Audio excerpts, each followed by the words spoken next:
ہمارے ہاں بڑے بڑے سمجھدار لوگ نفسیاتی ہو جاتے ہیں، بڑی بڑی سمجھدار خواتین نفسیاتی ہو جاتی ہیں. میری ساس باتیں کرتی ہے، میری نند باتیں کرتی ہے، مجھے فلانا باتیں کرتا ہے، مجھے فلانا. بھائی باتیں، جس کے منہ میں زبان ہے اس نے بات تو کرنی ہے.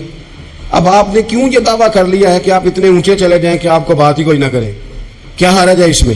اگر کوئی آپ کو بات کر دے تو کیا ہے، ہم کسی نے کر لی تو پھر کیا ہوا؟ اس کا اتنا اثر قبول کرنا کہ ساری رات سونا ہی نہ، پریشان ہو جانا.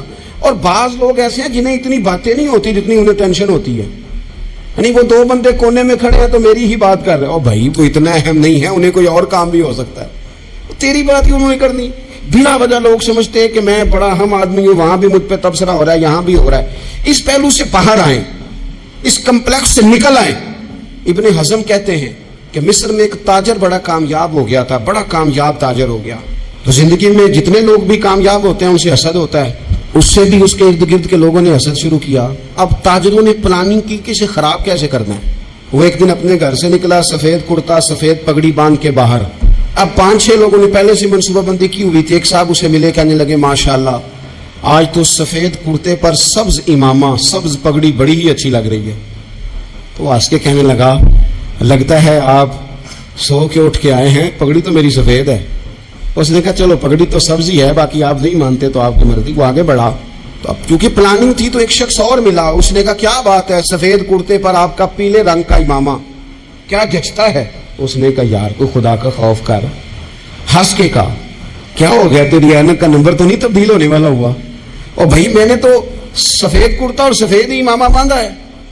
اب 2-3 لوگوں کی دفعہ تو وہ مسکرایا، لیکن وہ ڈھیر سارے لوگوں نے منصوبہ بندی کی تھی. وہ جب چوتھے کے پاس گیا تو اس نے بھی کہا کہ کیا بات ہے سفید کرتے پر پیلے رنگ کے امامے کی.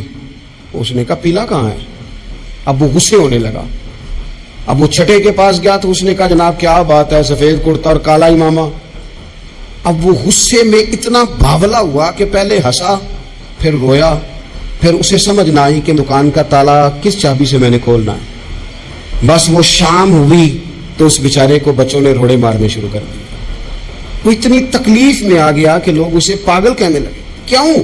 اس لیے کہ لوگ منصوبہ بند، افواہ تھی نا کہ میری طبیعت خراب ہے، تو لوگوں نے حال پوچھ پوچھ کر بیمار کر دیا. لوگوں کی باتیں، لوگوں کے تبصرے، لوگوں کے کومنٹس. بولے امام شافعی فرمانے لگے لوگوں کی باتیں پتھروں کی طرح ہوتی ہیں، یہ روڑوں کی طرح ہوتی ہیں. اگر انہیں کمر کے اوپر رکھ لو گے نا تو یہ تمہاری کمر توڑ دیں گی، اور اگر تم ان کو اپنے پیروں کے نیچے رکھ لو گے تو تمہارا قد اونچا ہو جائے گا. بس دنیا میں وہ لوگ پریشان ہوتے ہیں جو لوگوں کی باتوں کو کندھوں پر سوار کر لیتے ہیں. جو پیروں کے نیچے رکھے، جو پاؤں کے نیچے رکھے ان کا قد. وہ پرانے زمانے میں نا عارف رومی رحمۃ اللہ علیہ فرماتے کہ ایک بیل گائے گر گئی تھی کنویں کے اندر.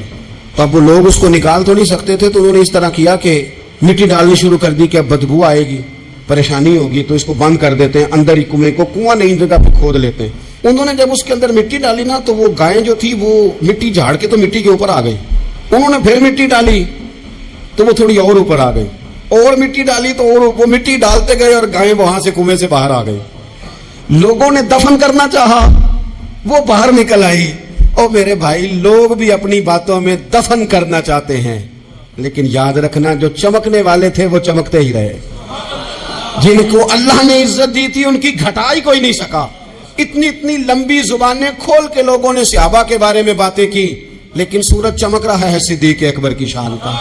عظمتیں دمک رہی ہیں فاروق اعظم کی. عروج ہے جناب فاروق اعظم کو. نگر نگر گلی گلی دنیا علی علی کرتی چلی جا رہی.